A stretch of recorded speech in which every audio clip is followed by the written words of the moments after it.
Good morning, everyone. Thank you for attending. I call to order the County of Placer Board of Supervisors meeting for Tuesday, January 24th, 2017. The time is 9:01 a.m. We will begin this morning with a flag salute led by me. Please join me.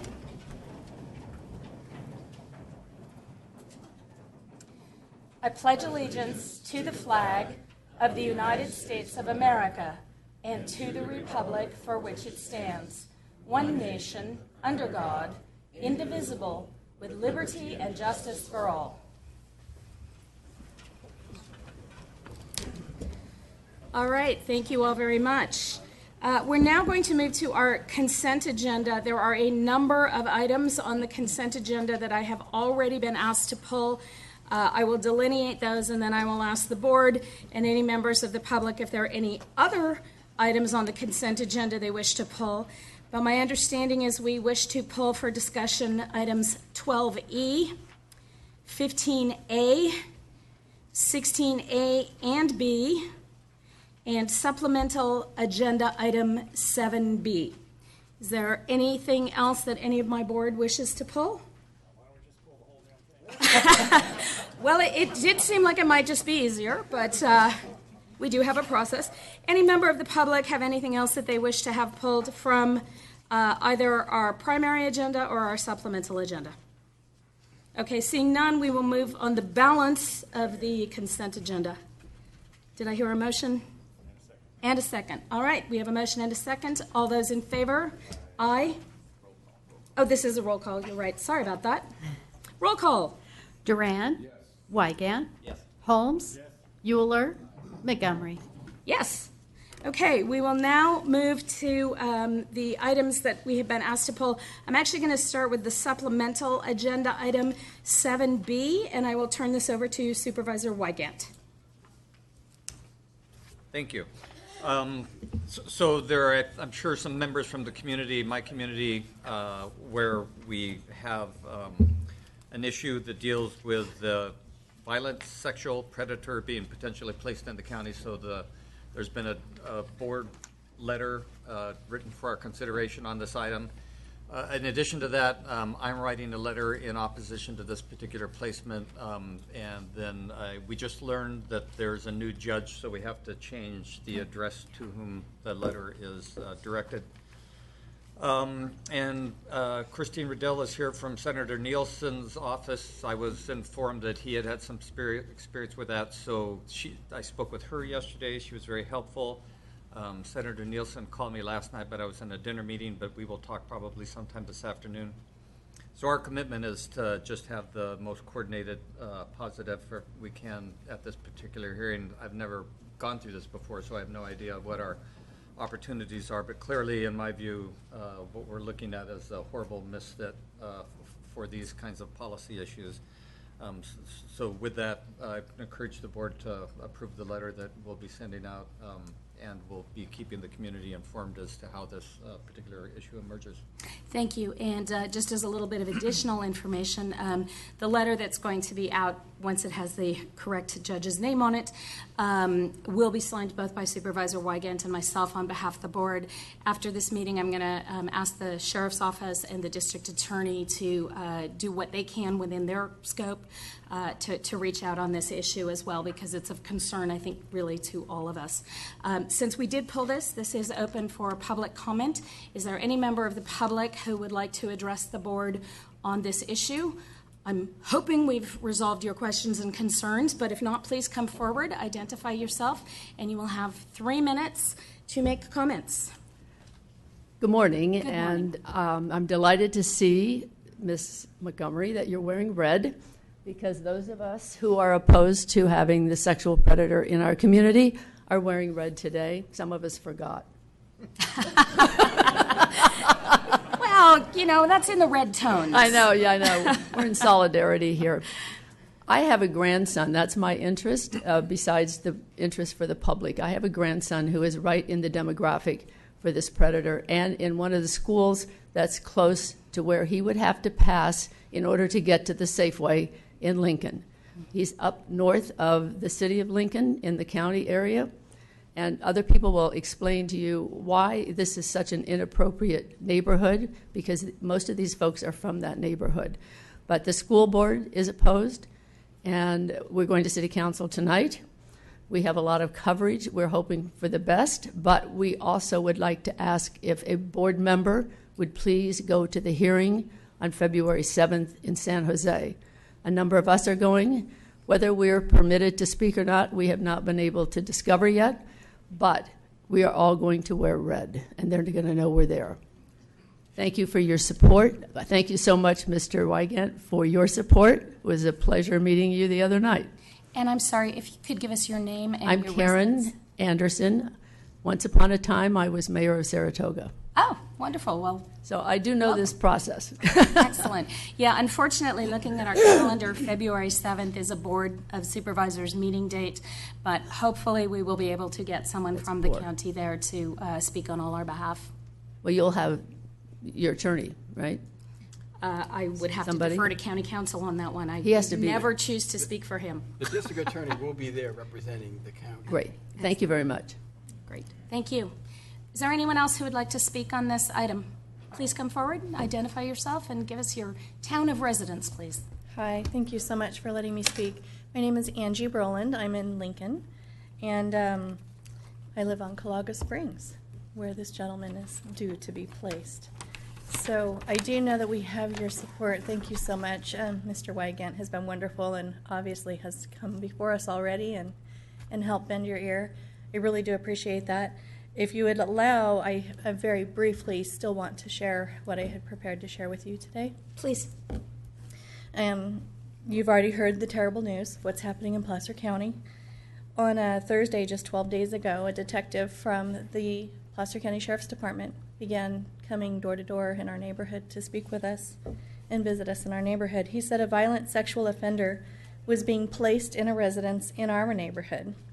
The sheriff and DA are fighting it because they were not given proper notice, is what we've been told. They were then given a court hearing, and that's the one that's taking place on February the 7th. He told me that though we do have sex offenders in Placer County, actually plenty of them, never has one resided in Placer County with this designation of violent sexual predator. According to Ralph Montano, who's a department spokesman from the state hospital in Coalinga, where Shazir is currently held, there are only 12 of the SVP, sexually violent predators, living in communities in California. They have 488 offenders in that hospital program, and it's a program that possibly wants to reinstate them. And so this is a problem that could continue to grow. I think that we're just now seeing it, and we're seeing it throughout a lot of counties. To give you an idea of what we're dealing with, from a court hearing that took place about 17 months ago, there's a Dr. Updegrove, and one of his statements on the fact was, he indicated that the defendant's history reveals a singular, intense, and long-standing pattern of compulsive behavior, such that the defendant acted on his actions again and again by force if necessary, even after suffering severe and repeated penal sanctions for doing so, and under supervised release on condition that he avoid all contact of minors. Dr. Updegrove also pointed to the defendant's pattern of grooming his underage victims, manipulating them to gain their trust in order to exploit them sexually. Such persistent, compulsive, and manipulative behavior, Dr. Updegrove opined, demonstrates a disordered sexuality and an impairment of volatile control that predisposes the defendant to reoffend against the target group. Dr. Updegrove noted that the defendant's historic lack of stable, age-appropriate, intimate relationships, his past poor performance on supervised release, and the fact that he has not been an intrafamilial molester, his skill at grooming his victims, all tend to increase the risk of reoffense, and as well as the risk of that any future sex offenses will be predatory, committed against strangers, or in relationship initiated for the purpose of sexual exploitation. It's what we've learned is that from 1987 to 1984, he offended, and he would be paroled. He offended, be paroled, offended. This happened numerous times, and every time he offended, it seemed to be a group of boys that they found out that he offended, not just like one. So the offenses are numerous. we're asking that you please agendize this conversation. Now, you say we're on the agenda, I understand that, and it sounds like you are taking action. And of course, we wanted you to be at the hearing, any and all of you, if at all possible. It doesn't sound like that's possible. We would like you to please, if you could, write letters individually as supervisors. So that's a big part of what we're asking you to do, is not just sign on to another letter that's as a whole group, but that here's from you and you and you and you and every single one of you. And I want you to think, really think, who do you know? Because you all know people, you know some very important people. You just have to get your mind a-going and think about who you know, who has knowledge in this type of area, who can help take it higher up. And it has to get stopped, and it has to get stopped all the way up and all the way up to a state level, because they're just going to place them somewhere else in Placer County. And then what? They're already putting people like this and trying to in Yuba County. Yuba County's been successful in trying to stop it. Maybe we can reach out to them for some joint effort, an amicus brief with DAs, maybe. Just a thought, hoping that if I put these thoughts out there, then you'll think about people you can talk to and get the ball rolling. And I thank you for your comments. Thank you for allowing me to share. I really appreciate it. Thank you. And we will certainly be working with our district attorney and our sheriff's office. And my guess is members of the board will take it upon themselves to create their own letters on this issue. But thank you very much for your time and your comments. Maybe I could just close up with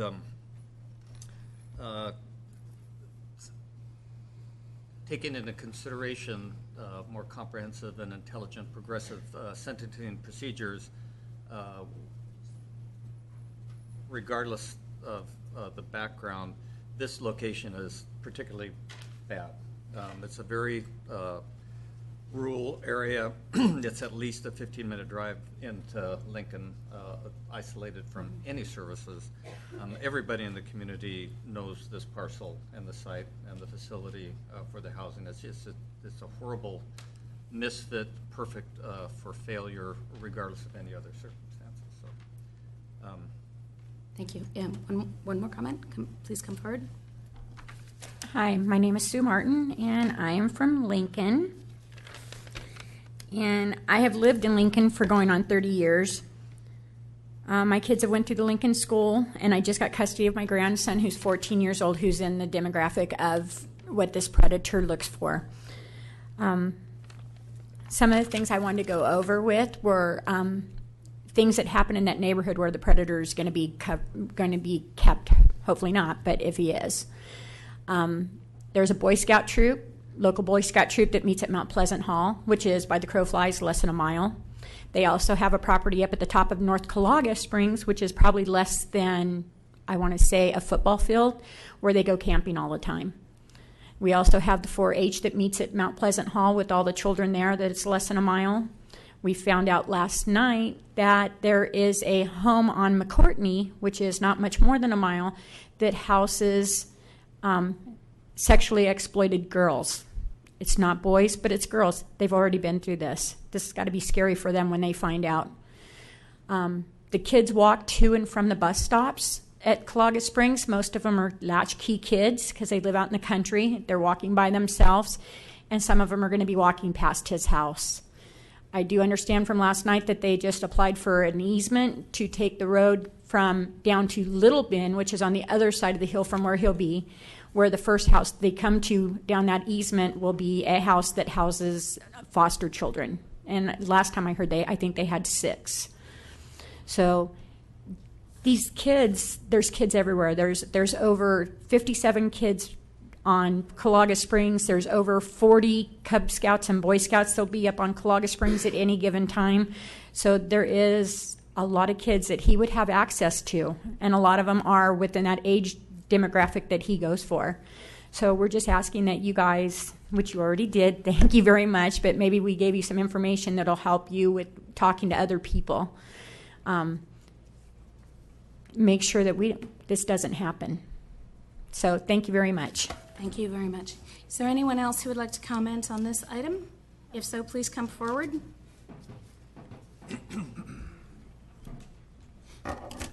Good morning. Morning. Good morning. Hello. My name is Charles Eads, and I'm a resident of Calaga Springs Road in Lincoln. I would like to thank the board for this opportunity to speak today. I'm an active member of the community and actively participate as a parent, leader, and volunteer in Lincoln Cub Scouts Troop 185, Lincoln Little League, Lincoln Girls Softball, and work extensively with the kids at Carlin C. Coppin Elementary School. As such, I care about this issue and the danger it poses to the children in our community. As a representative of the rural Lincoln neighbors whose children attend Western Placer County schools in the city of Lincoln, we are seeking your help. We ask that the Placer County Board of Supervisors pull together their resources to fight this placement. Time is critical. Action by the Placer County Board of Supervisors cannot wait. Our children and our community are in danger. Our call to action is deliberate but simple. We request that the Placer County Board of Supervisors write letters to the Santa Clara County Superior Court judge opposing the placement of Daryl Maurice Shazer into our community. We request that the board leverage all known city, county, and community representatives with the appeal to write letters to be presented at the hearing. As much support as we can muster would be fantastic. We request that representatives from this board join myself and many of your constituents in attending the hearing, which will be held at 9 a.m. on February 7th at Santa Clara County Superior Court, Hall of Justice, Department 32, 190 West Heading Street, San Jose. To show your support for your local community and our opposition to the placement, we ask that those who plan to attend wear red. For more information, please visit Facebook page Keep Lincoln Safe. This urgent matter cannot wait. Our children are in danger if we do not stop this. I would like to thank the board for allowing us to present this urgent matter today. Thank you for your time. Thank you. Thanks very much. Is there anyone else who wants to speak to this agenda item? Okay. Seeing none, what's the pleasure of the board? I had a comment. Oh, I'm sorry. Go Madam ahead, Chair. Supervisor Duran. Yeah, what I would suggest, because this problem is not going to go away in the foreseeable future, so I would suggest that we spend some effort and put some elbow grease into our legislative platform to keep an eye on this, as well as with the Criminal Justice Policy Committee, and keep it in front of us. I think that's a good way to keep appraised of what's going on. Having worked for the Attorney General's office and represented the Department of Corrections and Bureau of Prison Terms and the Youth Authority, I've read many hundreds of cases, and this is perhaps one of the worst I've ever seen. Mm-hmm. Usually when they make a decision to release someone, there is a little bit of a hint of rehabilitation. But there doesn't appear to be any hint of any rehabilitation here, which is extremely troubling. So that's my comment. Thank you. Any other comments from the board? Okay, we have a motion, Wygant, a second, Holmes. Do I need a roll call on this or just a voice vote since it's a single? Okay. All those in favor? Aye. Any opposed? Any abstentions? Motion carries. Thank you very much. And thank you all for coming out. We are now going to move to agenda item 12E. We are being asked to ratify a local emergency proclamation. John McEldowney will be presenting some additional information around this item. Good morning, Madam Chair, board members. Name's John McEldowney, Placer County Office of Emergency Services Program Manager. As you said, I'm asking your board to ratify a proclamation declaring a local emergency for flooding and lots of other stuff in Placer County by the Director of Emergency Services. A little background, David Bosch, the CEO, he has already declared at his level, that was about 7 days ago. We're bringing it forward, basically following California Disaster Assistance Act rules, or basically the law, to ask your board to declare or proclaim, excuse me. Before we did that, we wanted to kind of give yourselves and everybody else in the county an opportunity to see some of the damages, some of the pictures, et cetera, et cetera. The way we're going to do this is I'm going to start off, and then I'm going to turn it over to Deputy CEO Jennifer Merchant up in Tahoe. Yes. We're going to try something new. I'm going to be running the slides, and she's going to be talking. She'll be talking about the east side stuff. Then I'm going to come back with some of the west side issues, and also have with me as well Ken Grimm, Director of DPW/F, Department of Public Works and Facilities, and also I think backing me up as well is Chris Gray Garcia and PIO, Public Information Office. Excellent. Before I get started real quick, I did want to mention that Governor Brown did declare an emergency for several counties yesterday evening. Ours is one.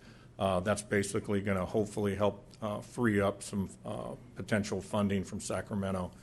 I haven't read, I've tried to skim it real quick. Hopefully, the state will also ask for a federal declaration as well, which there's more money in Washington than there is in Sacramento, so hopefully that'll help us out.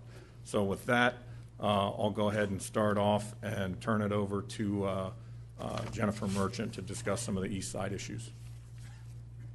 So Jennifer, if you can hear me, I'll run the slides and it's all yours. I can hear you, John. Can you guys hear me all right? We can, yes. Thank you, Jennifer. Okay, good morning, Madam Chair, members of the board. Jennifer Merchant with the County Executive Office here at North Lake Tahoe. I believe the first slide you see before you is, John, do you have that snowfall slide up? Perfect. I can kind of see it there in the background. So the bottom line is we got a lot of snow over the last few weeks. When we get this much snow in a short period of time, it certainly can create some challenges both for us, our residents, and visitors to our communities. You see the data from Storm 1 and from Storm 2. Those are actual amounts that are on the ground left over from those storms. The snowfall was actually much higher, 14 feet at the highest elevations and 6 to 8 feet at the lower elevations. The Serene Lakes ground truth that you see there is actually data that came to us from one of our DPW plow drivers who apparently has a very long tape measure that he carries with him on the job. With that snowfall, there have been a variety of challenges, and a lot of them that I'm going to walk through here are related to that. First, I do want to mention the avalanches that have occurred in the communities over the last couple weeks. We've had several days of avalanche warnings, including the most recent one yesterday, and they really covered a variety of areas, backcountry, ski resorts, and developed neighborhoods and roads. There were two major slides the first week, which impacted a dozen homes in Alpine Meadows, and another just the night before last that swallowed two vehicles on Highway 89 and caused Highway 89 to be closed. John, can you move over to the next slide on the power outages? I sure can, Jennifer, but just real quick, this slide we're trying to emphasize the snow loads, and I'd ask all our citizens to be cognizant of the fact that the snow loads on your roofs, decks, patios, carports, etc. If at all possible, there could be probably more snow coming, so it'd be a great idea to, any way residents can to get those snow loads relieved by getting that snow off your roofs, cars, patios, structures, decks, etc. And we'll go to the next slide. There you go, Jennifer. Thanks a lot, John. So up to 40,000 customers in the region had been without power at any given time over the last couple weeks. At the peak, the power was out for some customers for over a week. Most of the power has been restored as of yesterday. There are still were some spotty outages on Sunday night into Monday. I wanted to give you a little bit of information about how the outages occurred. There was a mudslide that took out the Donner Summit line that comes from the western side of California. So all of the power was coming then instead from Nevada, and then a tree took out that line, so then there was no power. And that was really the outage that affected 24,000 customers in the Tahoe region for about 10 hours. In the Tahoma area, however, in the West Shore, the folks there were out of power for 5 days, and there was major damage on River Road between Tahoe City and just beyond Squaw Valley, where the residents and businesses along that area, not including the ski resorts, were out of power for 10 days. So, John, unless you have anything else on power, I'd like to move to the next slide on travel. And you have the next slide. Thank you. We've experienced a variety of road closures over the past couple weeks, including multiple times on I-80, and at one point the week before last, Highway 89 and 267 were also closed. So anybody who was in the Tahoe Basin or outside of the Tahoe Basin could not get back and forth. That impacted a variety of resources, including our own Placer County and other employees in the Tahoe Basin. Road closures impacted school and access to work. The schools in the Tahoe Truckee Unified School District have been closed 10 of 15 scheduled school days since the beginning of the calendar year. County offices also were impacted by closures, with 6 delayed starts, and those are up to 2 hours depending on start shift times, 1 early release, and 2 full snow day closures in the last since the beginning of the year. And then of course the TART system was also impacted, having to shut down portions of routes due to road closures, and canceled operations 4 nights on evening service, and also 1 full day, including, as you can imagine, multiple delays for the last several weeks. Anything else on that, John, that you'd like to add? I think that was pretty thorough, Jennifer. Thank you. So if we could move to the road clearing operations slide. It's up. Okay, so as the board is probably aware, in the Tahoe region, which sometimes goes all the way down to impacted areas in Colfax, so we've got 150 miles of county-maintained roads in the Tahoe Basin, but when the snow levels are down to Colfax, the roads crews are maintaining about 400 miles of roads. And so over the last 3 weeks, they have plowed over 17,000 miles of county roadway, really since the beginning of the year. And I'd like you to visualize something. If that were one long road headed in one direction, they would have managed to make it 70% around the surface of the earth with their snow plowing. So that is a lot of miles. I bet they wish they had made it there. It might be somewhere in Fiji or something, and they'd have a nice warm break. Did want to point out again, impacting county operations since January 1st, DPWF is reporting 4,000 hours of overtime for the plow drivers. 3,000 of those hours are in the last pay period. So unless there's anything else on roads, I will jump to the next slide, John. And it's up. Thank you. So one thing I do want to point out, and really in the North Lake Tahoe area where we can be quite a bit removed from a lot of the resources that are provided countywide, partnerships are a big way for us to accomplish a lot of our goals. And I think an example of that is this West Shore Safety Assessment that occurred specifically under a joint operation of the Placer County Sheriff's Office and the North Lake Tahoe Fire Protection District. This West Shore Welfare Assessment was conducted on Friday, January 13th. And as you recall, I reported that the West Shore did not have power for many days, and you can see why in this photograph, some of the conditions that were causing no power. The Sheriff's Office of Placer County, North Tahoe Fire, along with Tahoe Nordic Search and Rescue volunteers, reached more than 2,000 homes on January 13th to conduct welfare and wellness checks on residents, as well as to do damage assessments on structures. The one-day operation yielded over 50 reports of downed trees, downed power lines, and requests for assistance. Those reports were then followed up on by a variety of agencies, including 4 building department inspectors who were deployed over 3 days to check on whether properties were safe to inhabit. But as I mentioned, one of the real operational successes of the series of storms and the emergency that we've undergone the last couple of weeks has been the partnerships with agencies. I do want to mention also the Tahoe City PUD, North Tahoe PUD, and Tahoe Truckee Airport District have hosted warming and charging centers for residents that have been without power, and have also provided locations for shelters for folks needing overnight shelter. I do want to finally recognize the significant assistance from our Placer County Sheriff's Office, Tahoe Substation, specifically Captain Walsh, Lieutenant Gatron, Detective Sergeant Hunt, and Lieutenant Lockhart, as well as our departments who were here over the last forward deployment of our Tahoe Emergency Operations Center, including staff from IT, DPWF, PIO, and OES staff who provided significant assistance and support in resources in operating our EOC here. So that's it on the Tahoe front. Happy to turn it over to John and others unless you have any questions for me. Any questions from any member of the board for Jennifer? That was very comprehensive, Jennifer. Thank you very much. No questions on this end. Okay, you're very welcome. Thank you. Thank you. So not to pile on, but just the fact that that operation basically kicked off Friday morning, and the folks up there started putting that together very late Friday night and early Friday morning, and they just pulled it off, and it was pretty phenomenal that what they were able to do.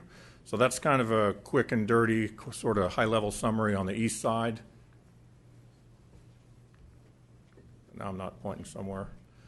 Hey, can you advance the slides?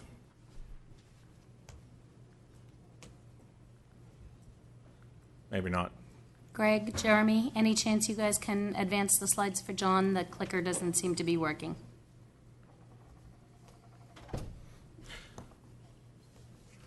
So I got them printed out. I'll just go ahead and kind of keep going just for brevity's purposes. On the west side, western Placer County, we looked at just huge amounts of rainfall really throughout the county, as well as the snowfall on the east side. In Auburn, at one point, there were 4.13 inches of rain within 24 hours. And on the eastern side, real quick, the maximum rainfall was 13.59 inches within 48 hours at one stretch of time. And that might have been rain, snow, whatever. So on the rivers, 6 streams and rivers reach flood stage, and there's a picture. Well, there it is right there. Peak flow at the confluence was approximately 80,000 cubic feet per second. And the Truckee River peaked at major flood stage at least once, probably a couple times actually through the event. And this is Morton Road. It basically was obliterated, and I was going to ask Ken Grimm to come up and talk a little bit about that, and then I'll come back with some quick initial damage estimates. Thank you. Good morning, Madam Chair, members of the board. Ken Grimm with the Department of Public Works and Facilities. Lots of extraordinary events happening, damage, and efforts to recover from that. One that I want to just talk a minute or two about is Morton Road. Morton Road is a roadway that's near Alta that serves about 15 residences up in that area. For those people, though, it is their lifeline to the outside world. What ended up happening is Morton Road crosses Canyon Creek. Canyon Creek, the entire 50-foot high embankment, approximately, was blown out by the storm, which included the roadway, which included an 8-foot high culvert, along with the 40-plus feet of dirt on top of that is now gone. The soil is probably down at the Delta or the Pacific Ocean by now. So what we're doing about trying to repair that and get this lifeline back open. First off, under Road Commissioner authority, we hired Tyker Construction. They went out, and there is a private road that is a long way around, and it's not a very good road. In fact, it's a very poor road. We've had them improve that road to make it a little bit better than what it is today. We will continue to maintain that road, including doing some snow removal on there. There is a roadway, the next culvert upstream from here, Casa Loma Road, is also the lifeline these folks are using as an alternative route, plus an additional 100-plus residences that are off Moody Ridge Road. We've had them do some extra stabilization, so we maintain that crossing. It'd be very bad if that crossing were to go away. We also removed the culvert from this ravine so that we wouldn't have this culvert that was damaged, broken up, going downstream and doing more damage to people downstream. We've hired a hydraulic engineer, a geotechnical engineer. In fact, we had a drill rig out on both sides doing some of the work we need to do to design the permanent fix. That was done this last Sunday. And we are now in the process of doing the preliminary design. We have been, but now we actually have the information that will allow us to design a permanent fix and also evaluate any temporary options that might be out there. We intend to come back on February 7th. We will be asking you to ratify the actions that we have undertook to get these things done quickly. We will be asking you to approve the fix, We're going to be asking you to authorize the bidding for that project, and we'll talk about the funding. Our goal is, of course, is to hopefully get funding from outside sources, but that road needs to be repaired.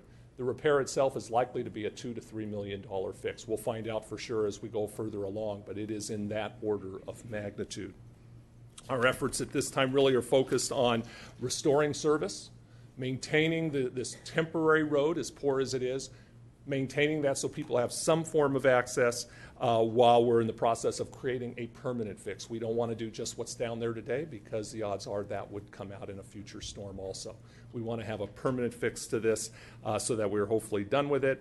And then also in the end, we want to maintain and not preclude our ability for getting disaster funding moving into the future. And so all the actions we're taking here are trying to do so to maximize our ability to hopefully, no guarantee, get some emergency funding to help fund that crossing. And so that's our intent. That's where we're at today. And we'll be coming back to your board on February 7th to ask you to ratify the actions and actually go the next step, which is approve the permanent fix. And Ken, just as a little bit of context around this photo, because it's hard to tell, the washout, the Morton Road washout, there we go. It's actually about 80 feet across and 50 feet deep. So it's significant. Absolutely. Thank you. And I'll turn it back over to John. Thank you, sir. Thank you. Okay, I'm just going to go through a couple of quick estimates. These are essentially initial damage estimates and some facts and figures, basically just dollar figures. These could fluctuate wildly, potentially, as we go through and uncover more stuff. Damages, especially on the east side, due to just the snowpack that's up there. It's hard to know what's underneath damage-wise until we kind of either dig down in there. So DPW right now is estimating a little over $6 million or $6.7 million. Facilities on the, this is a picture of the TED building up in Tahoe. Tree fell on the roof, and it's looking like about $60K to fix that. And for people who don't know what TED means, it's our Department of Public Works building. Engineering Design, Tahoe Engineering Kings Beach. Design. Yeah. Sorry about that. Yeah. The Tahoe City Public Utility District, they're looking at initial damage estimate about $385,000. And I'm just going to go through these real quick unless there's any questions. Placer County Water Agency, this is some damage that they have some of their infrastructure, approximately $845,000. And some little bit of a good news. First of all, one key point of good news, I don't make the decision on this, but I do believe the drought is over. We'll see. And then outreach by the numbers on the PIO side, media impressions. I'm not going to read all the numbers, but a lot of increase, concern and issues with the public. What we're trying to show here is we're doing a great job communicating with the public. So those numbers are up there. And these are just a couple of videos that are going to run. This truck overturned, went through some deep water. There were some high winds. I'm not sure if the guy lost control. There's no loss of life. The driver got out okay. So that's been viewed 204,000 times, or I'm sorry, 100,000 times. So, and the big shout out here is if you have, be very careful about driving through water. It might not seem deep. If it's running water, it's easy to get washed out. The Sheriff's Department, fire departments, they rescued multiple people trying to go through water, and their vehicles got washed off the road. So, and that was just a picture of Lake Tahoe with a little bit of chop on it, which doesn't happen very often. And just a quick shout out to the road crews. Really, everybody was, as we've already talked about, been working super hard, 24 hours around the clock, essentially. And I think that's it, unless there's any questions for me. Thank you, John. Thank you, Jennifer, and thank you, Ken. Any questions from any member of the board for any of them? Okay. I just want to take the opportunity and to thank Kevin and Peter Kratz particularly, and your road crews have just been working unbelievable numbers of hours in unbelievably difficult conditions. And as a snow resident myself, I just from the bottom of my heart, thank you. I know it's been really challenging. I know there's been some frustration on a lot of people's fronts, but our road crews have just been doing absolutely phenomenal work. And at some point when we have nice weather in spring, we're all going to get together and have some sort of, I don't know, venting. Hootenanny, I like that. But since we did pull this from the agenda, is there anyone from the consent agenda, is there anyone who would like to comment on this item?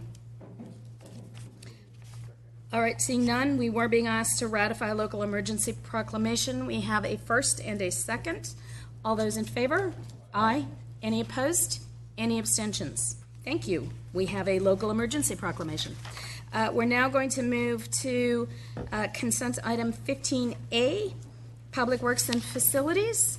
And it looks like Kevin Bell will be presenting on this. This is recycled water retailers in western Placer County and agreements with Placer County Water Agency and California American Water. Good morning, Chair Montgomery, members of your board. I'm Kevin Bell, the Environmental Engineering Program Manager with the Department of Public Works and Facilities. I'm here this morning to receive direction from your board regarding recycled water programs within the county. Recycled water is becoming more important to development projects within the county, and the county's general plan discusses the need for efficient water use and reducing water demand through various means, including the use of recycled water. And the use of recycled water in the county will primarily be in western Placer County for large projects such as Placer Vineyards, Riolo Vineyards, Placer Ranch, and Regional University for irrigating streetscapes, parks, golf courses, and open space areas, as well as the potential for agriculture. Recycled water is available to the county through existing agreements with the South Placer Wastewater Authority and the City of Lincoln. However, there's not currently a recycled water retailer to deliver that water to outside of Roseville and Lincoln.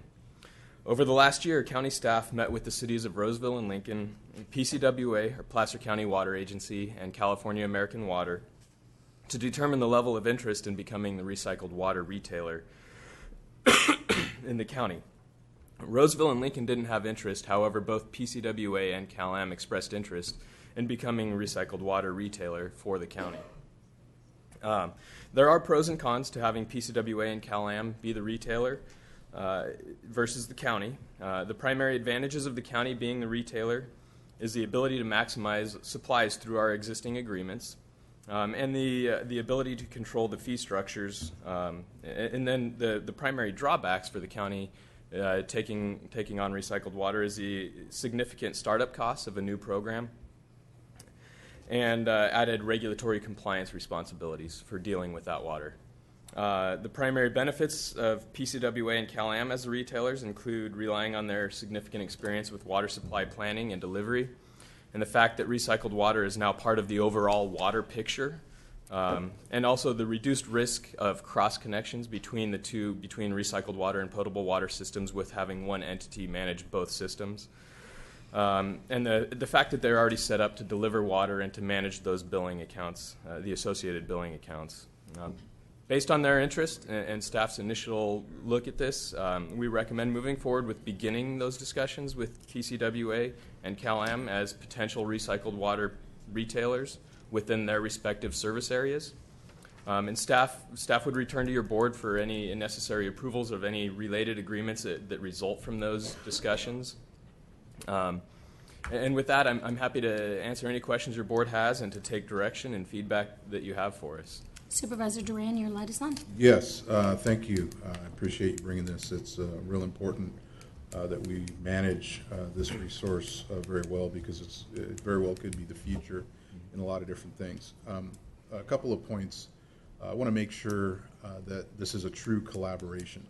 I wasn't very happy with PCWA or CalAm prior to us getting the Placer Ranch project. It seemed like my impression was they were running the table. And if this is a true collaboration, I'd appreciate that, knowing that. Second thing is I want 100% transparency on the fee structuring.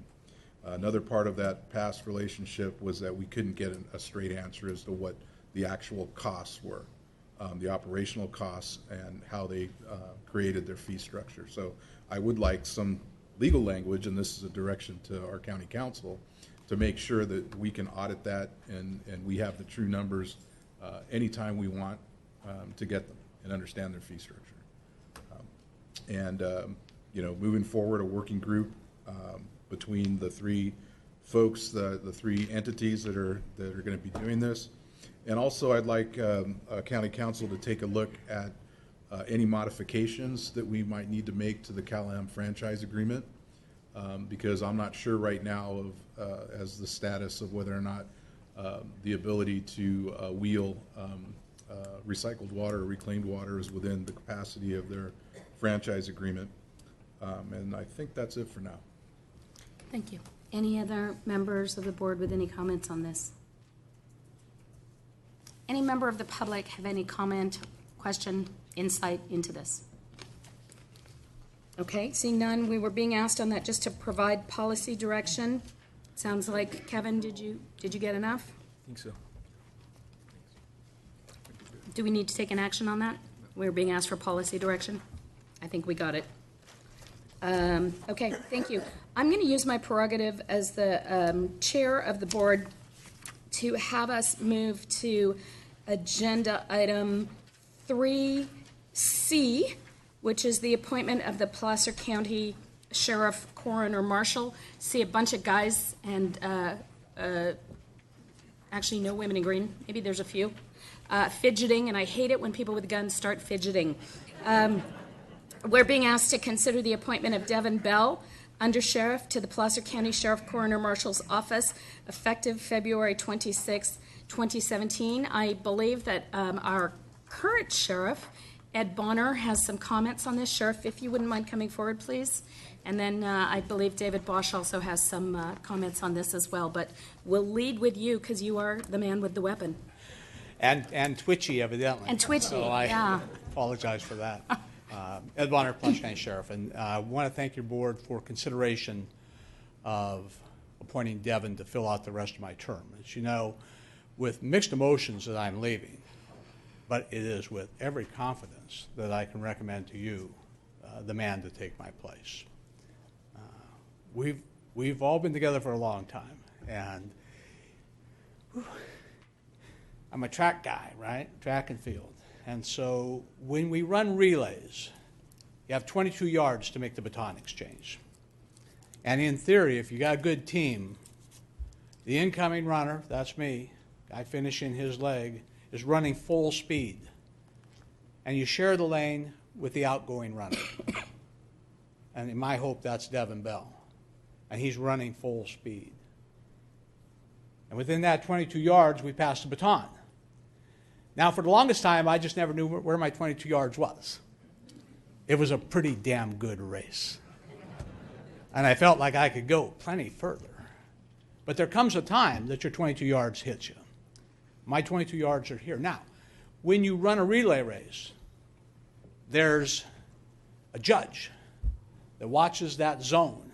And when the baton is changed smooth, clean, fast, and that outgoing runner takes off, and there's no violation of the zone, a white flag goes up.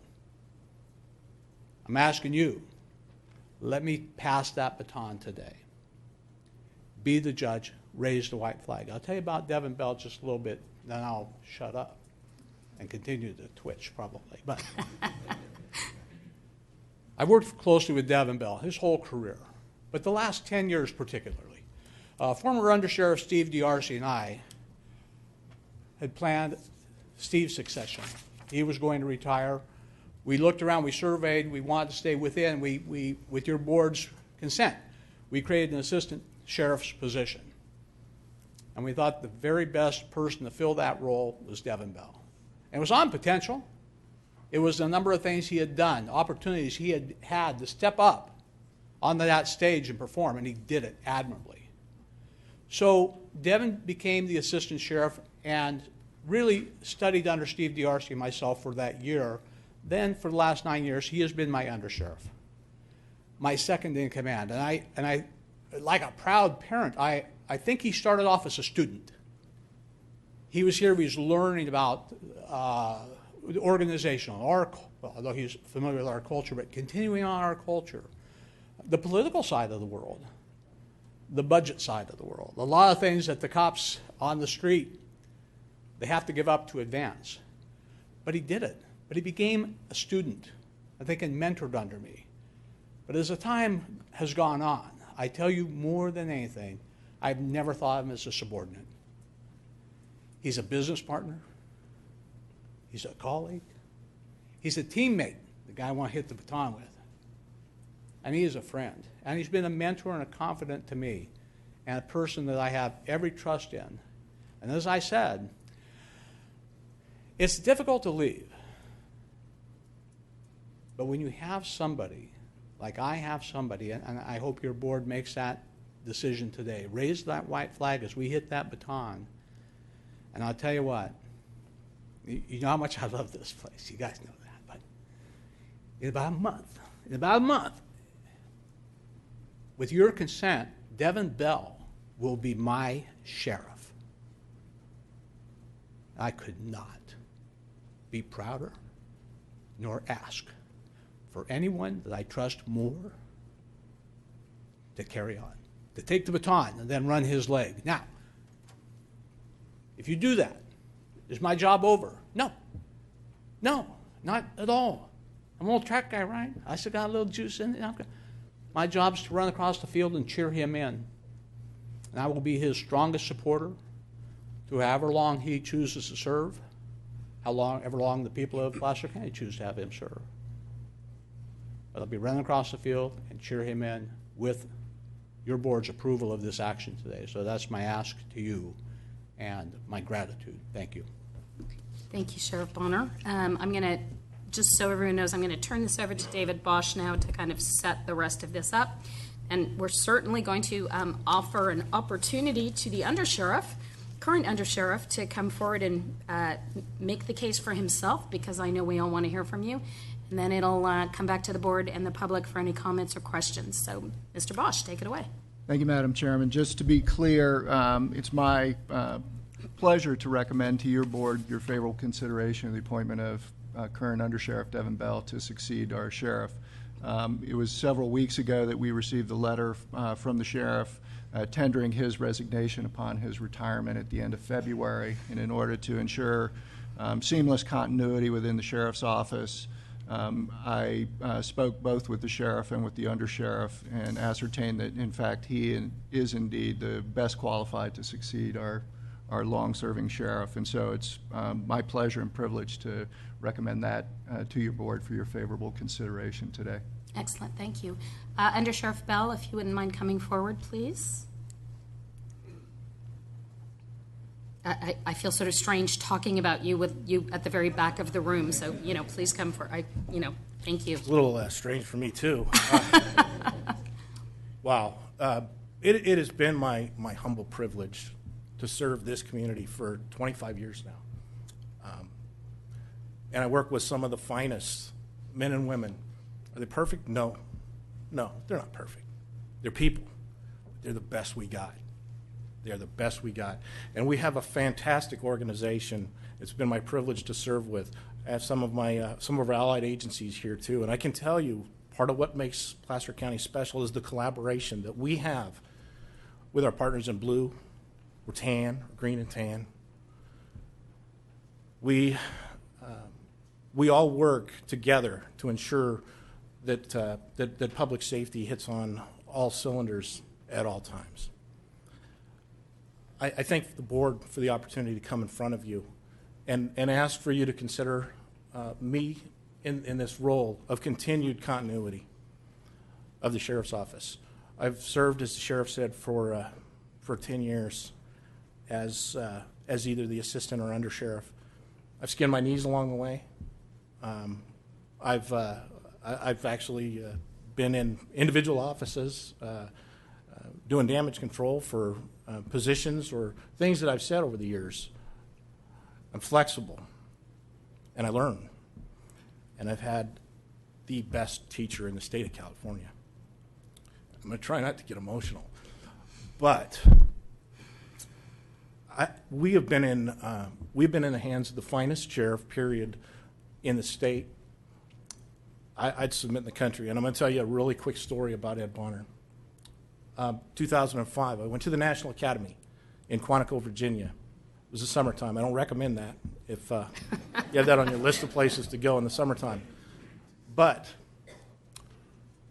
I went to there's a place called the Globe and Laurel. It's a little restaurant in Triangle that all the National Academy graduates or attendees go to, and they take a patch And they present it to a guy named Major Spooner, who's a legend in the Marine Corps. And he posts those patches around. So I presented my patch to Major Spooner, and this was in 2005. And I said, I'd like to give you my patch, Major. And he said, Placer County, California? I said, yeah. And he goes, Ed Bonner. That is the prestige and the renown that this man has, not only locally, but across the nation. It has been my privilege to serve with them. I consider him a friend, a colleague, a mentor, a confidant, Dad. And I can't thank him enough for the opportunity to take the baton. I'm not a track and field guy. I was built for power, not for speed. But I do get the analogy. My hand is out. He's got a full stride. I've got a full stride. And I would ask you and thank you if you would raise that white flag. Thank you. Thank you, Under Sheriff Bell. Any questions or comments from any member of the board? I see Robert Wygant's light. Just make a comment. Ed and I, we've all heard this before. We've known each other since we were about 14 years old, and I just wanted to point out for the record that whereas Ed, it's true, he was a great track and field guy, and in that we competed against each other in track for 4 years, he would readily admit that I was not. So I want to make sure that there's no question. And whereas we're the same numerical age, Ed is actually younger than me by a week. And I think you're way too young to retire, just for the record. But I just want to thank you for all your years of service. I mean, who would have thought when we were 14 years old, we would have spent this time together here in public service. So it's been a great pleasure and real privilege to work with you, Ed, and wish you best. Know you'll stay in touch, and I'm happy to take your recommendation with Under Sheriff Bell. Is that a motion? So moved. We have lots of lights still, so let's hold that motion for just a moment. Supervisor Euler. I'm not sure which one to hit first. This is too much fun. Actually, what I want to focus on is the cohesion of mission that you have always instilled, not just within your ranks, but across our entire criminal justice system here in Placer County. It would be very easy for somebody who, God help me for saying this, as a Democrat is often referred to as the most popular politician in Placer County. It would be easy for somebody to maybe get a big head about something like that and to want to establish their position perhaps a little bit above some of the others. And not once in the 23 years that you've been sheriff have we ever seen even a remote inkling of that. You have always understood that your mission is to criminal justice here in our county, and whether that's within your department as represented by the fine folks in the back of the room, or working with the district attorney, working with probation, working with the other police chiefs, your focus was always on the mission and never on yourself. And I just want to thank you for that incredible leadership that you have shown, not just within your department, within that mission, but to other elected officials such as myself, reminding us that it's the mission that's important, not the individuals. So thank you very much, Ed. Supervisor Duran. Yes, I too agree with Robert and Kirk as far as the transition. I've been very fortunate. I've had a lot of interaction with law enforcement in my lifetime. I've got a brother up in Washington Parole Department, another brother that's a captain with Washoe County PD. My father, LA County Sheriff's Office, retired detective sergeant. My youngest brother actually served up, he's the longest serving Marine at Camp David back east.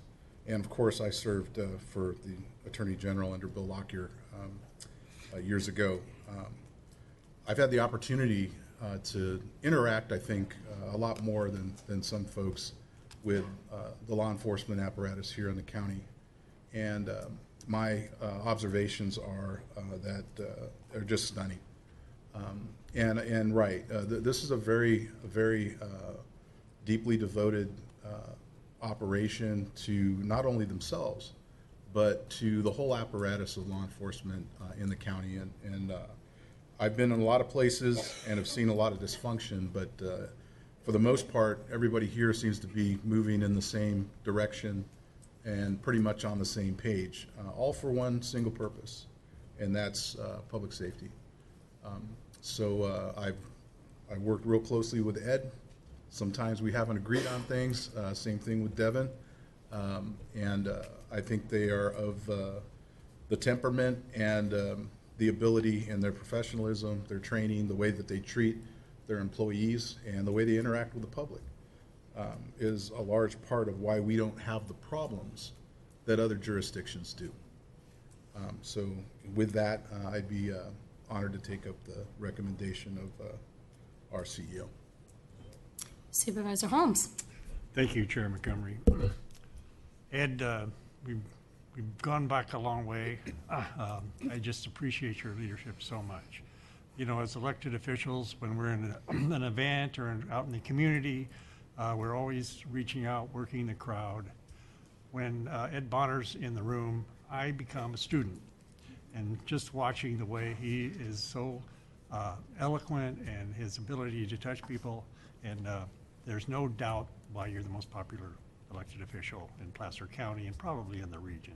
And so the big thing that I take away is the team that you put together around you. You have some talented and very, very great people that are running your department. And Devin, there's no way you can fail by you following what Sheriff Bonner has set up for you and for the department and for Placer County. And so, of course, I'm going to support you. I appreciate you coming in and talking to me. And again, I've seen you out in the community, and you've grown a lot in the last 10 years. And I feel very confident that you'll be an effective leader on the Sheriff's Department. So you've got my support. Okay, well, that leaves it to me. Sheriff Bonner's first day was, I believe, my 13th birthday, and I'm only 29, so I don't know all these people talking about, 40 years. Yeah, don't know where that comes from. I really can't add much to what my fellow board members have said, except that it has been really, truly a very personal honor for me to work with you and to have established not just a working relationship, but what I consider to be a friendship. And I hope that continues post-retirement. I am very much looking forward to joining, it sounds like, with the rest of my fellow board members today in bringing forward the undersheriff to the position of sheriff. Devin and I have had many conversations over the last 8 years, similar to some of the others up here, some of them a little bit fraught, others great. And I think he's going to do a fantastic job in continuing the traditions and the role modeling, frankly, that you, Sheriff Bonner, have created for all of us in Placer County, not just for PCSO, but for all of us. You've been an incredible role model. When I ran for this seat, my campaign manager said to me, "Don't ever think you're going to be the most popular elected in Placer County because it's Ed Bonner." Sorry. But I will be joining my fellow board members today in taking your suggestion and taking the advice of the CEO and appointing currently Under Sheriff Bell to the position of sheriff. That's it for me. Are there any members of the public who would like to comment on this item? I see someone. Please come forward, even if he is wearing blue. I know. Rash, that color. Well, I kind of like it because I figure you must be a firefighter, Oh. I'm sorry, I had to. Might go down an ugly road if I comment on that last one. Thank you, Chairwoman and Board of Supervisors. I'd be remiss if I didn't come here today because this, in my opinion, is an extremely important decision that you have before you. I'd also be remiss if I didn't say a few things about our sheriff. So I spent 23 years a little bit down the freeway before I came to Placer County, and I was shocked, literally shocked, that's not an exaggeration, of how well the law enforcement agencies in this county get along and work together. And I also believe that the single largest reason for that is Sheriff Bonner. And so I could go into a myriad of things that that is critical that the Roseville Police Department and the City of Roseville does in conjunction with the county and specifically with the Sheriff's Department. And those are all done very well in this county, whereas I would say it's the best I've ever seen anywhere I've ever been. And so I'm fortunate to be here. But I could go into many of those, along with probation and your social services unit that we're all working further on. But I'll just say one story to kind of capture the essence of how much it's important for us to work together and how much our sheriff has been part of that. As you all know, a few years back we had a really terrible incident in Roseville where several of our officers were shot, and a gentleman was trying to actually assassinate many of our officers. Not only did all the police agencies come out, but the Sheriff's Department came out in force. But that's not really why I'm telling this story. I would just say that when I made it to the hospital to check on our officer, one of the first people I saw was Sheriff Bonner. He was at the hospital. When I walked up to the floor to check on our officer, there was probably 15 sheriff deputies guarding that floor. And I won't go into details of what people were trying to do to get to that floor that did not have good intentions for our officer. But I knew right then that there's no way they're going to get there with all these sheriff deputies. So not only was Sheriff Bonner there for hours, it wasn't his officer, wasn't his department, yet he was there to support our officers, our department. But Under Sheriff Devin Bell was there also. And so when you talk about the succession of how you move forward with the Sheriff's Department, I'm not going to tell you anything about what you should decide as a decision, but I would say Devin would absolutely carry on the heart, the character, and the culture of this Sheriff's Department, and I think it's vital to our community that this Sheriff's Department goes along the same route that Sheriff Bonner has provided, and so I don't think you could do any better, but that decision is up to you. But I just wanted you to know that along the way, at least the 6 years I've been here, Devin's been standing right there and been very much a part of it, and I think just as much a reason why the Sheriff's Department is an outstanding agency that very much helps the city of Roseville stay safe and be a great community. So thank you.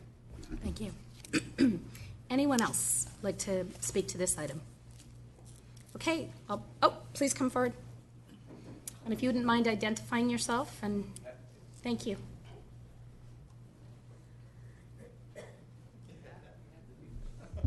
It'll be fast. My name's Jeff Tooker. I'm a resident of Auburn and nearly a lifelong resident of Placer County. I'm the Deputy Superintendent of the Placer Union High School District with my boss, Superintendent Dr. George Saraki. And I'd like to continue that theme of collaboration with the schools and take the moment to thank Sheriff Bonner for his mentorship and relationship with the schools, always keeping the safety of our schools and children throughout the county a very high priority, the highest priority. I didn't know Sheriff Bonner when I was 14, but his father knew me when I was 14. He was my guidance counselor in high school, and he set the culture of the great high school that still lives today. Sheriff Bonner's done the same in this county, and the culture of this county will far outlast next month and beyond. So thank you, Sheriff Bonner. And that being said, Under Sheriff Devin Bell and I have known each other since we were 14, and we've had a similar career parallel. And we all know his effective leadership. We all know how well respected he already is within his department. Devin clearly models and illustrates the core values of this county, of family and citizenship, and he's also a steward of that. Numerous times, Devin has been on the front line with me, with my boss, with our school officials in times of crisis and in times of celebration. And if the school, with the board, I almost said school board, that's tonight's meeting. The Board of Supervisors chooses to appoint Under Sheriff Bell as sheriff. We would wholeheartedly support that and look forward to our continued partnership and collaboration with he and the entire Sheriff's Department and the continued safety of our schools, our students, and our adult faculty. So thank you for your time. Thank you very much. Is there anyone else who would like to comment on this? All right, seeing none, I'll bring it back to the board. What is the pleasure of the board on this? Move approval. We have a motion and a second. All those in favor? Aye. Any opposed? There are weapons in the room. Any abstentions? All right, seeing none, congratulations, Under Sheriff Bell.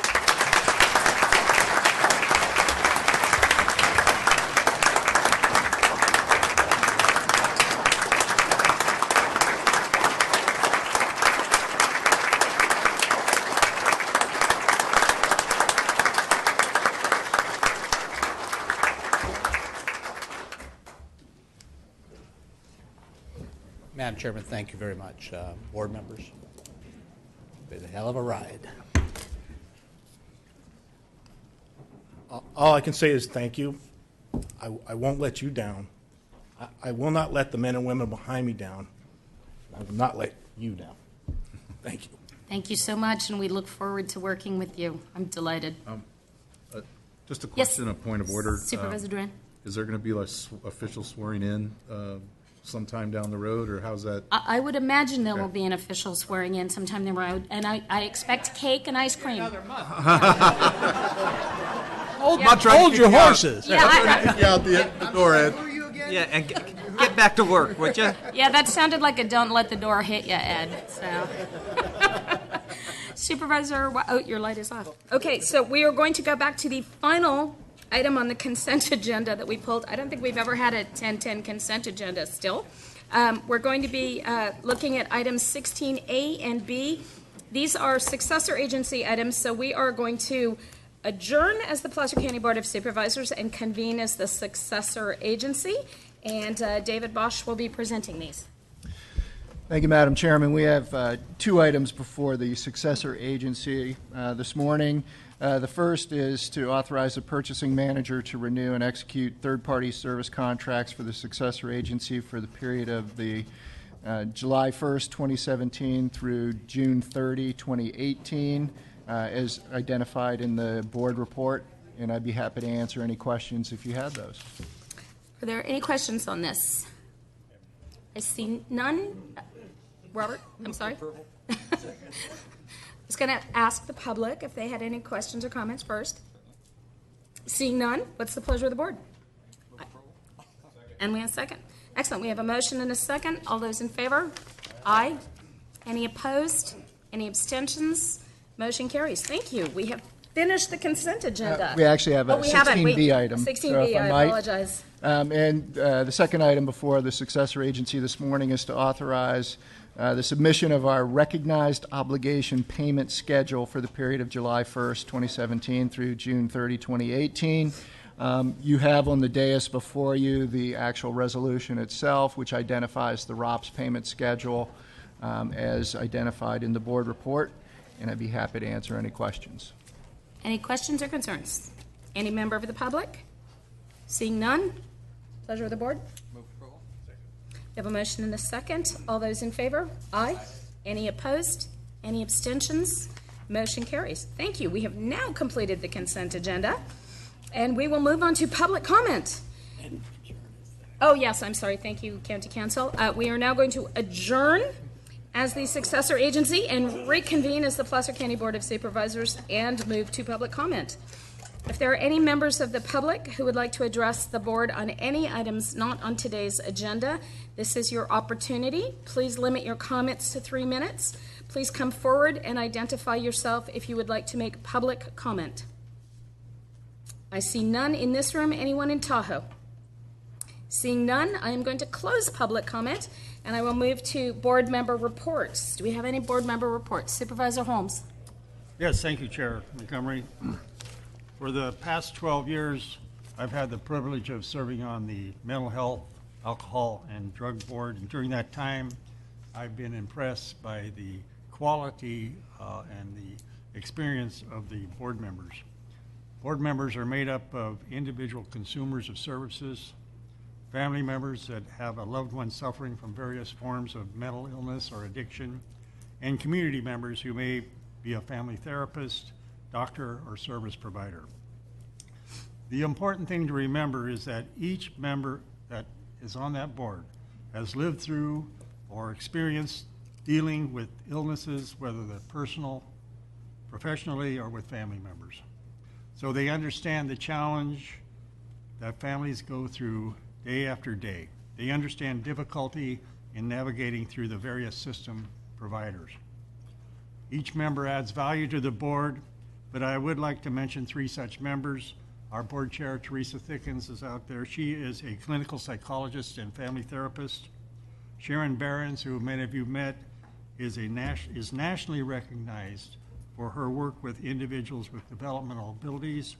And David Bartley is a consumer who suffers from depression, but has learned valuable tools that helps him deal with his illness. David is also a valuable member who also speaks to community groups about his illness. The board has several committees. Alcohol and Drug Committee, which, which monitors a collaborative effort between Health and Human Services, the Probation Department, and the Sheriff's Department to ensure coordinated treatment is provided. Quality Improvement Committee monitors compliance and adherence to government programs and services and seeks continuous improvement to those services provided. Children's Services Committee monitors services provided to foster youth, including the perceived oversubscription of psychotropic medications in group homes. This committee also is involved in early intervention and prevention in schools. Adult Services Committee monitors the Assistant Outpatient Treatment Implementation, also known as Laura's Law, and I want to thank Supervisor Montgomery for bringing that forward several years ago. Laura's Law allows a person with mental illness who has the right to refuse treatment. Laura's Law offers the opportunity for family members or treatment providers to refer a client for treatment. And since the inception of Laura's Law in Placer County, 12 Placer County clients have been referred to assisted outpatient treatment. The committee also monitors housing opportunities for persons with serious or persistent mental illness. These are just a few of the many issues the Mental Health, Alcohol, and Drug Board works on, and I feel that they provide a valuable service to Placer County. They always give us an annual report, which they are already starting on the next annual report, but I just thought it was important to let the board know how valuable they are to us. I want to thank our Adult System of Care Director, Maureen Bauman, who leads the committee, and I want to also mention Jonna Jones, who is a very able administrative secretary of the board. So just wanted to point that out, the amount of work that they actually do, which a lot of times goes unsung. Thank you very much, Supervisor Holmes. I'm very glad you took the opportunity to present this information to us. Any other supervisor reports right now? Okay, I would actually like to take the opportunity very briefly to introduce my new district aide. We appointed her at the last. Lindsay, please stand up. You're short like me. There you go. Sorry, Robert. This is Lindsay Romack. She is going to be my Eastern County District Aide. She's been in the position for, I think, a week today and has already proved her invaluable worth. So thank you so much. And anyone who's here or checking her out online, please take the opportunity to reach out to her and introduce yourselves. I'd love it if she could meet some more folks here from the county particularly. Lindsay, thank you for coming down today and attending the board meeting. All right, I will close board member reports, and we will move to our one and only timed item. This is a 9:10 item, which just goes to show that timed items mean we will not hear them before that time. We may necessarily hear them afterwards. This is a county executive item, North Lake Tahoe Resort Association. We're being given an update on the fiscal year 16-17 fall and winter marketing programs, strategies. Aaron Casey will be presenting on behalf of the county, and I believe, JT, you'll be presenting on behalf of the Resort Association. Please come forward. Good morning, Madam Chair, members of the board. Aaron Casey, Senior Management Analyst with the County Executive Office up in Lake Tahoe. I'm just going to give a very brief introduction and then have JT come up here to provide the rest of the presentation for you. So in 1996, voters in Eastern Placer County voted to increase transient occupancy tax by 2% to provide additional services to the community, including visitor serving infrastructure, transportation, and marketing improvements. In 2015, your board also approved the Tourism Master Plan, which outlines community priorities associated with these services. The county has an annual contract with the North Lake Tahoe Resort Association to facilitate implementation of that Tourism Master Plan.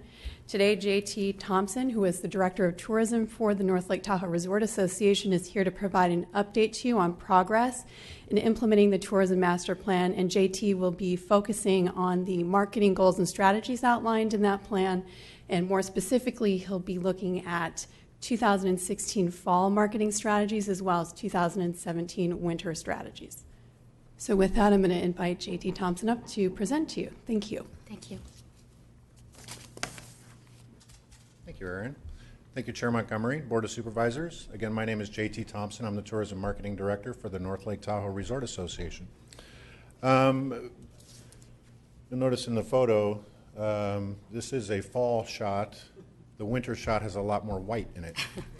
And that is a very good thing. We've had, as has been covered a couple times today in different presentations, we've had over 20 feet of snow at the bases of the mountains, 30 feet of snow at the summits. That is a great thing when it happens over a long period of time, which is an average snowfall for North Lake Tahoe. When it happens in a very short period, we do have challenges. And I would like to, as an organization, as also a resident, I'd like to personally thank all the agencies that have done an outstanding job in keeping everybody safe in North Lake Tahoe, as well as our tourists, and making sure that everybody is safe and taking their jobs very seriously and working tirelessly and endlessly over the last 2 weeks, making sure that roads are clear, that power is on. When it wasn't, they got it on as fast as they could, and we appreciate that greatly. So I would like to publicly thank them for that. The snow also brings amazing marketing strategies as well as the challenges, but now we'll get into a little bit more of what I'll be, my presentation, be covering the key marketing goals, marketing objectives and strategies, our winter creative concepts, and our marketing, cover a few of our marketing campaigns that we've been able to develop. I'd also like to introduce from Augustine Agency, the agency that we hired that started in July and helped us create a lot of this messaging. But we have Lindsay Moore and Alexis Kahn. They have been very instrumental in helping me, as well as our marketing committee, create these strategies.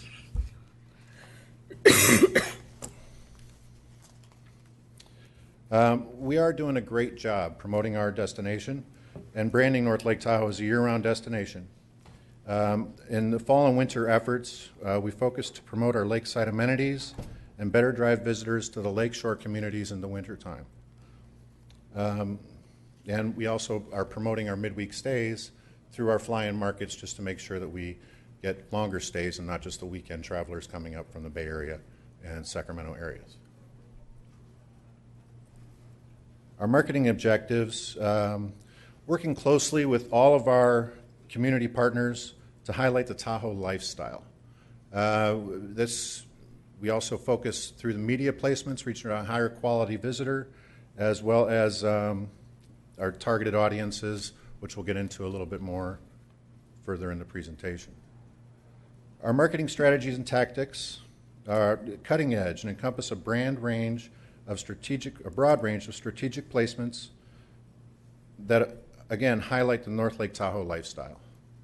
For example, we spend close to 20% of our marketing budget highlighting our human-powered sports initiatives through event sponsorships, and again, I'll expand upon that a little bit later in the presentation.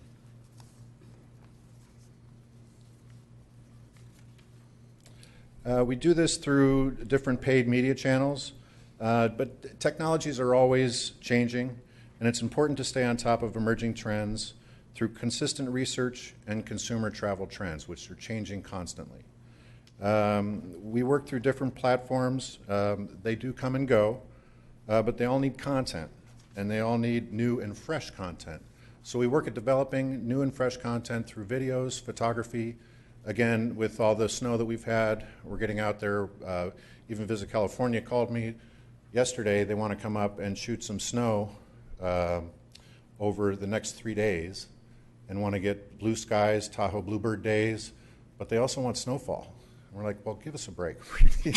We need at least a week. Give us a week to clean up and then come back up and we'll watch it snow again, which we are expecting some more snowfall probably around the end of next week. But we have developed, through help with Augustine Agency as well as input through our community, and we've come up with a new our brand campaign, Human Nature. And I'll read through this real quick, but it is very important part of our platform. The human nature is a powerful force. It is that innate sense of purpose that naturally draws us in, captivates us, and is so instinctive to who we are that we can't ignore it. North Lake Tahoe creates that kind of reaction. Its breathtaking landscape, countless activities, and all-season appeal make it a destination that is more than a place to visit. It's part of who we are. North Lake Tahoe, it's human nature. And this is some of the content that we've been able to develop. These are display ads. This one here focuses on the family market that we believe does come up on the weekends, but also tends to stay longer throughout the year. These display ads are presented to consumers online that have searched or viewed websites that are family-focused or follow that theme. As you can see, the words do move through and scroll through. Discover, play, venture, explore. It's human nature. Move. This particular display ad is going out to the adventure seeker, somebody that's gone online and searched different comparative destinations, as well as maybe have gone shopping at REI. This would come up on their web browser. So things like that. This here is a paid social ad. Again, it's still following the human nature brand, but the paid social ad doesn't allow us to scroll like the other ones did. So we, as you'll see, the wander, imagine, explore, venture, breathe, awaken, it's human nature, North Lake Tahoe. Other ads focus on some of our other brand pillars that utilize the same messaging, the human nature messaging, with food and wine, family travel, other outdoor recreation activities, and health and wellness. This is an example of some of the print that we're doing. The one on the left is the Ski Lake Tahoe guide for 16-17. Also, they have updated their guide. They've updated their brand messaging. So we were able to go in and update all of the activities that we have, even outside of ski, but all the winter activities. This Lake Tahoe guide has 80,000 distribution. 70,000 of that is out of market in different fly-in markets, Los Angeles, Chicago, New York, Dallas, and Atlanta. On the right is the Selling Travel UK ad. We have, we're given the opportunity to put a half-page ad in Selling UK Travel or Selling Travel United Kingdom. This goes to over 50,000 travel suppliers in the United Kingdom that bring and sell the USA as a destination. And the UK is our #1 international destination, or international inbound market. Our winter campaigns this year were focused on developing additional content through shared, which are through social media channels, owned that we curate, and earned through things like event sponsorships. We have undertaken human-powered sports with our winter campaign, and results have been phenomenal. We've reached a lot of people and have interacted and viewed. Interactive images have viewed. This was December numbers, but we're over 5,600 times. We know that we're up near 10,000. The videos have been viewed over 30,000 times. We know that that's up now to about 35,000. So we've done had a very successful campaign with this so far, and we've just received all this snow, which is giving us even additional media exposure. This is a video that we run. Is there sound? Do we have sound for this, Jeremy, Greg? Like to... We're checking. Okay. Bear with us, JT. great. It's a catchy tune. So It's a catchy tune. I'd love for you to hear it.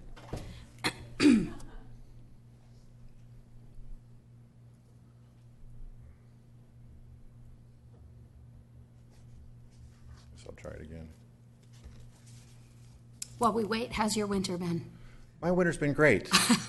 My back doesn't agree with that, but it's been a lot of shoveling. Yes, but so far winter has been fantastic. Good.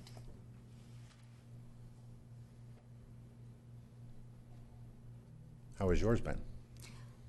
Donner Summit, so lots of shoveling and lots of snow blowing. Yeah. But, I live in Tahoe. has been shoveled down to the second story windows yesterday to cover them. So go ahead and try again. Let's see here. No, this isn't working. Oh, there we go. Whoops.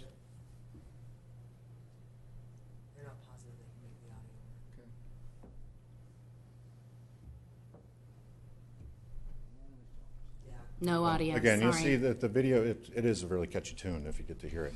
But it goes through and scrolls through the different words that we're using along with the Human Nature campaign. And it does go through all of our different brand pillars, but North Lake Tahoe, it's human nature. And that's a 15-second spot. And where's that showing?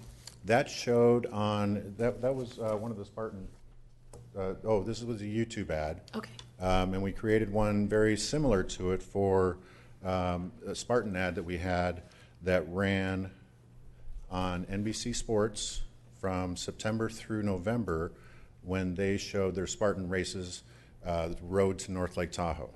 As part of, let me get back to that here. This is it here, on NBC Sports. We had two 30-second spots on Spartan, which aired in August, then ran again in September. And from July to September, over 200,000 impressions of the spot of North Lake Tahoe aired to all people that went on to NBC Sports to watch the Spartan races. And the Spartan World Championships, the road to North Lake Tahoe, was the theme of these spots. And then a 60-minute special that aired on Christmas Day, January 25th, at 3 p.m. in the afternoon on NBC, on the national network. We had a 15-second or 30-second commercial spot for North Lake Tahoe. And it was highlighted the race itself, which was started at the base of Squaw Valley and went up the mountain. And there was a total of 3,000 vertical foot climb in the race itself. And some of these people were out there from 6 in the morning until about 10, 11 o'clock at night on both Saturday and Sunday. So it was a great human-powered sports message that Spartan Race carried, but also gave us at North Lake Tahoe some great exposure nationally as well as internationally. It's still being carried on some of the Comcast Sports Net channels around the country. So the carryover on it's been spectacular. But these events are a huge driver. With 20% of our marketing budget going towards events like Spartan Race, brings travelers that match our brand, fills rooms and restaurants, as well as retail during the shoulder seasons in the fall and the spring. We also have created our Local Tahoe campaign, or our Tahoe Local campaign. Highlights local celebrities. How many of you have been to Wolfdale's in Tahoe City? If you haven't, you should. Next time you're up, definitely try that if you're into food or you're foodies. Definitely a great experience. Chef Douglas Dale has a very unique history in North Lake Tahoe. He's been up there about 25 to 30 years, owning Wolfdale's unique cuisine. And he's a very respected chef in the global culinary scene. What we've been able to capture his story of food and wine, living and working in North Lake Tahoe through his eyes. We're doing that with other celebrities up there that are within the winter athletes, families, musicians. That's our next step, is the music scene, but also in the health and wellness, as well as what there is, the wealth of family activities that we have in North Lake Tahoe, highlighting and focusing that in the locals' eyes and through their eyes. We have different social media campaigns. We've definitely used social in many ways to tell our story and to speak of our current followers and to gain more. Through ticket giveaways, we've had social celebrities take over our Instagram page. They take it over for a day or a weekend, tell their story to their followers. In turn, we gain more followers on our social networks. One of the most successful ones that we've had so far is our Facebook 100,000 fan giveaway. We were at about 93,000 fans, and we wanted to break that 100,000 barrier. So we had a contest, partnered with JetBlue Airlines, and gave away a 5-night stay in North Lake Tahoe with airfare included. We had some great exposure on that, and we were thinking it would take about 3 weeks to get to that 100,000 fan. It took about 4 days. And we expanded, I think we're up to about 105,000 now.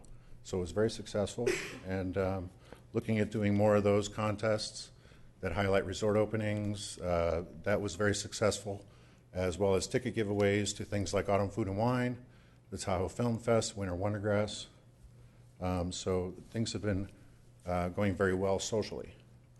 And then we have additional marketing campaigns that from all about content and developing content. And that's my presentation. Great. Do you have any questions for?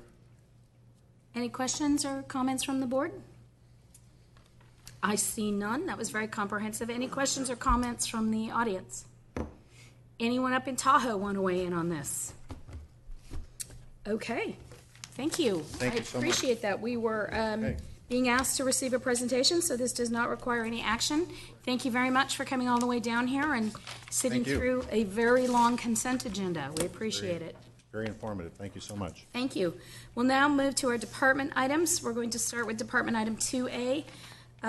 Brett Wood will be presenting relating to Microsoft Enterprise Software Licensing Agreement with Insight Public Sector of Tempe, Arizona.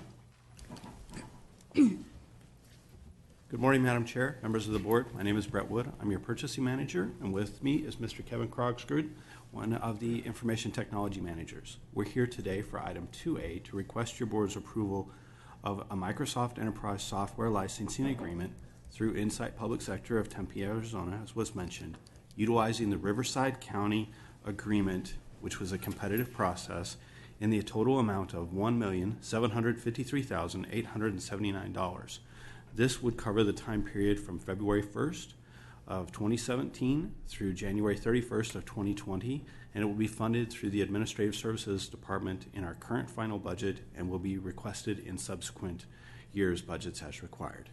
As a matter of background and clarification, the Placer County currently uses Microsoft software products on desktop computers and standalone computers throughout our network. Utilizing a Microsoft Enterprise Agreement allows us to have a maximum flexibility in being able to adjust computer products and services throughout the network over time. We currently utilize an agreement that is set to expire at the end of January. And prior to bringing this action forward, we went out and tried to find the best approach to utilize, or the best approach for an enterprise agreement. Placer County could conduct our own solicitation, but we found that Riverside County had recently completed theirs. They had awarded it to 7 different firms, and it was going to be it is available to any state, county, or local agency in the United States, and is a much more competitive and broader package for us. It offers us a better cost element. We sought competitive quotes from all of the firms awarded through that process and determined after reviewing those quotes that Insight Public Sector is the most appropriate firm to move forward with. Therefore, your board's approval is being requested. This will be annual payments in the amount of $584,623 each year of each of those 3 fiscal years. With that, we're happy to answer any questions that you might have. Thank you very much for the presentation. Any questions from any member of the board? I see none. Any questions, comments, concerns from any member of the public? I see none. Bring it back to our board. Move. Move approval in a second. All right. All those in favor? Aye. Opposed? Abstentions? Motion carries. Thank you very much. We're now going to move to county executive item presented by John McEldowney, Sunset Industrial Area Communities Facility District 2012-1, Resolution Annex Property Owned. This is a public hearing, so I will be opening the public hearing. John? Good morning, Madam Chair, board members. Thank you very much. At this time, I'd request that you conduct a public hearing, consider all protests, tabulate ballots, and adopt a resolution to annex assessor's parcel number 017-270-047-000. The property is owned by Gruria Investments Limited Liability Company Corporation into Facilities District Community Facilities District number 2012-1, Sunset Industrial Area Services, and apply the established charge for fire protection services and emergency medical services on each parcel within the said district. By way of background, in November 2012, your board approved the formation of Community Facilities District number 2012-1, the Sunset Industrial Area Services area. Sunset Industrial Area Services to fund ongoing fire protection and emergency services within the SIA of unincorporated Placer County. CFD 2012-1 is intended to equitably spread costs of both fire protection and emergency medical services to new development within the SIA via a special assessment on the property taxes of annexed parcels. In 2012, the maximum annual assessment was a greater of either 8 cents a square foot of building space or $757 per acre. These unit rates were presented in $2012 and subject to annual inflationary adjustments for properties annexed into the CFD. Current rates are now 9 cents per square foot of building space or $816.79 per acre. This annexation is consistent with and supports your policy to spread the cost of funding fire protection and emergency medical services equitably to development within the SIA. By way of fiscal impact, this annexation meets Placer County's general plan goals and policies associated with the equitable apportionment of fire service costs within the SIA. At this time, I'd ask you to conduct the public hearing. All right, thank you. Any questions of the board before we open this up to the public? Seeing none, is there any member of the public who has any questions or comments? All right, I'll bring it back to the clerk of the board. I believe we have a ballot tally on this. One ballot was received, and it votes in favor. Excellent.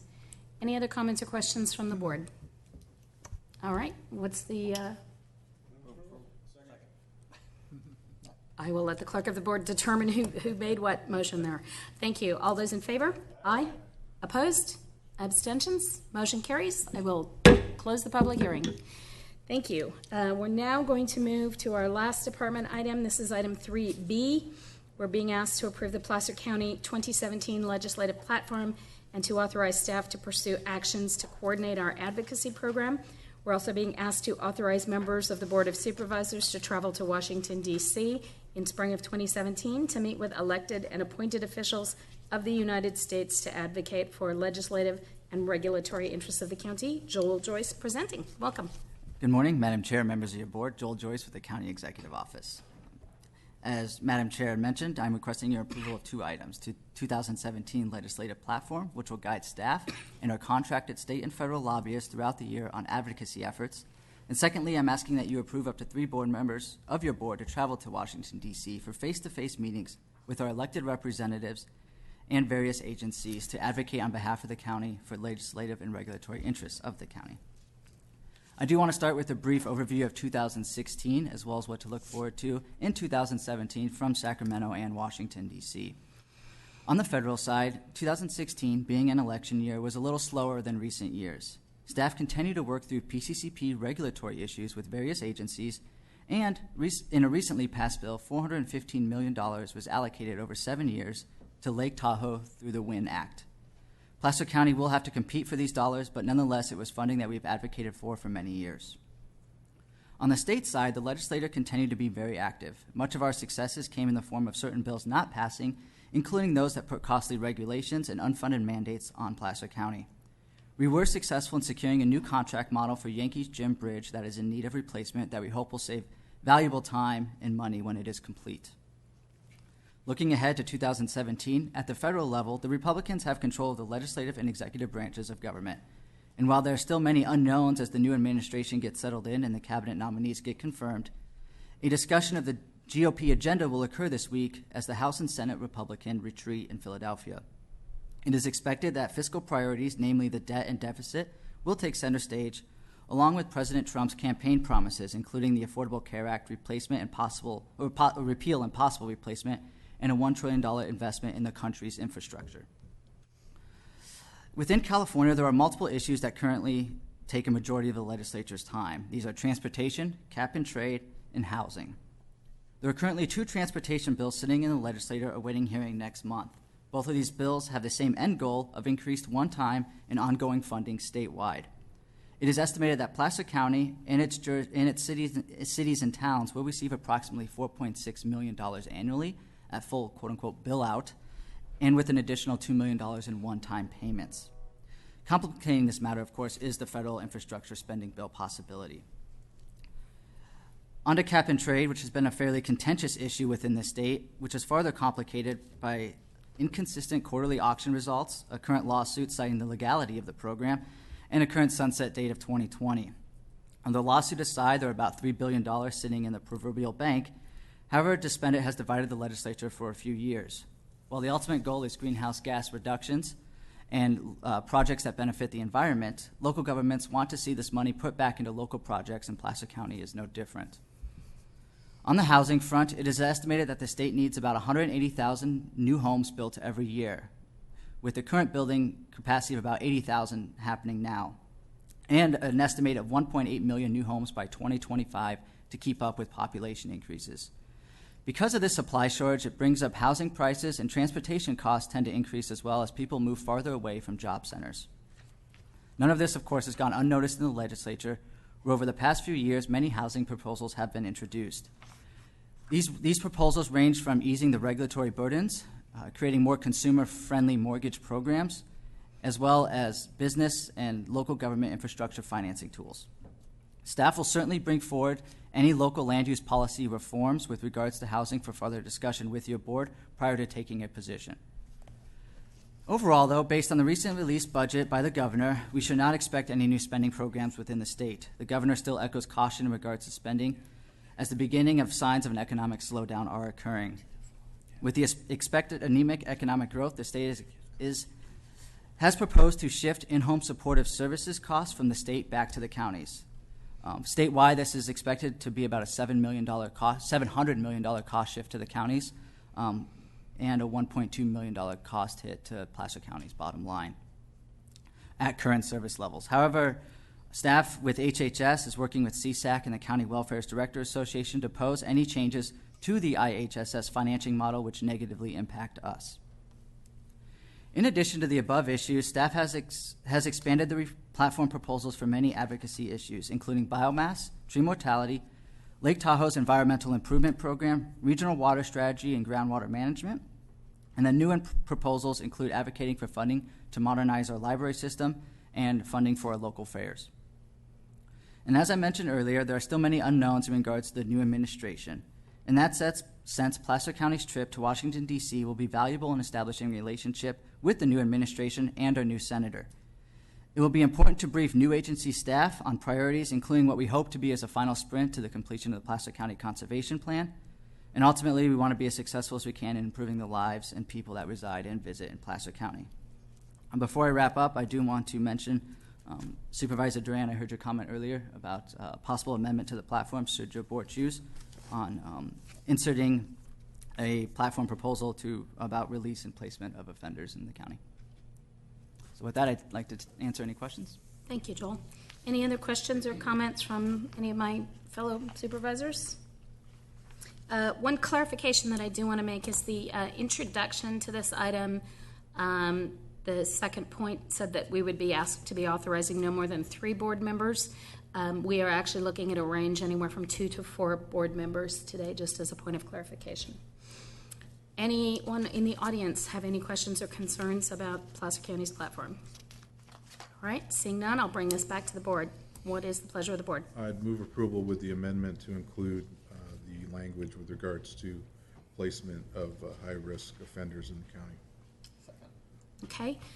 David and Jerry, I'm assuming we don't have to make any specific identification as to which members of the board might be going back to DC at this point? Not at this time. Okay, excellent. All right, we have a motion and a second. All those in favor? Aye. Any opposed? Any abstentions? Motion carries. Joel, thank you very much. We're now going to adjourn to closed session. I will turn it over to County Council. The board will now adjourn to closed session for a conference with legal counsel to discuss the items listed on the agenda and the supplemental agenda. 2 items of existing litigation, Holbrook versus County and Basque versus County, and 1 item of anticipated litigation.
Test 1 2 1 2 1 2.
We're back, yeah.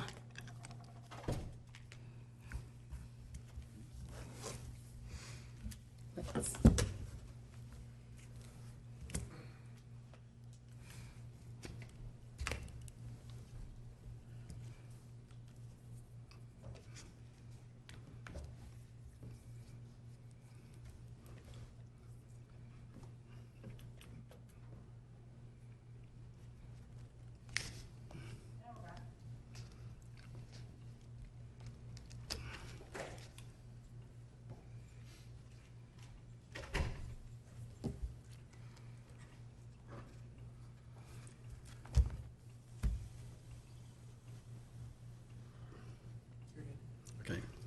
The board has returned from closed session where it had a conference with legal counsel on 2 existing matters of litigation. In Holbrook versus County, the board heard a report and gave direction to counsel. In Basque versus County of Placer, the board heard a report and gave direction to counsel. And in one matter of potential anticipated litigation, the board heard a report and gave direction to counsel. That concludes the closed session report. Thank you very much, County Council. I am going to adjourn today's meeting in honor of the ski patroller who was killed this morning at Squaw Valley, USA. Ski patroller. We stand adjourned.